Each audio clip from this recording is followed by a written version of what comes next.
Hello అండి, ఉప్మాని కూడా హెల్తీగా సర్వ్ చేయాలి, హెల్తీగా తినాలి అనుకుంటే ఇలా రాగి పిండి ఉప్మాని ట్రై చేయండి. చాలా అంటే చాలా బాగుంటుంది. ముందుగా ఈ ఉప్మా కోసం ఒక గిన్నెలో 4 కప్పుల వాటర్ అనేది తీసుకోవాలి.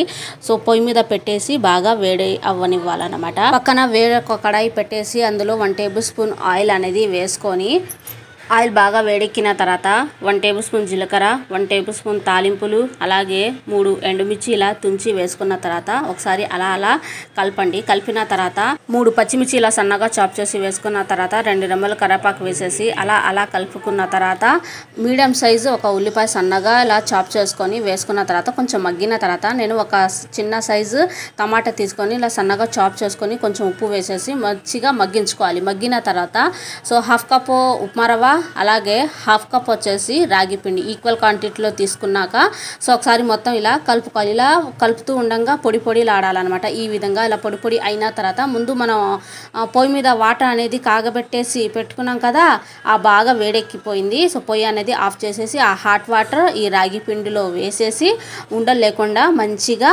మిక్స్ చేసుకోవాలన్నమాట. సో కలుపుతూ ఉండగా చిక్కపడిపోయింది. ఇలా చిక్కబడిన తర్వాత నేను ముందుగానే కాజు ఘీలు ఫ్రై చేసుకుని పక్కన పెట్టుకున్నాను. ఆ కాజు ఈ రాగి ఉప్మాలో వేసేసి కలుపుకుంటే రాగి ఉప్మా రెడీ అయినట్టే. వేడిగా ఒక ప్లేట్లో సర్వ్ చేసుకొని దాని మీద పల్లి చట్నీ వేసుకొని తింటే ఆహా. మరి మీరు కూడా ఈ రాగి ఉప్మా ఇంట్లో ట్రై చేసి నా కామెంట్ అనేది చేయండి. అలాగే మీ ఫ్రెండ్స్ అండ్ ఫ్యామిలీకి వీడియో అనేది షేర్ చేయండి. అలా షేర్ చేయడం వల్ల నలుగురికి తెలుస్తుంది అనమాట. అండ్ వరకు చూసి ఒక లైక్ ఇచ్చేళ్ళండి. ఉంటా మరి, బాయ్.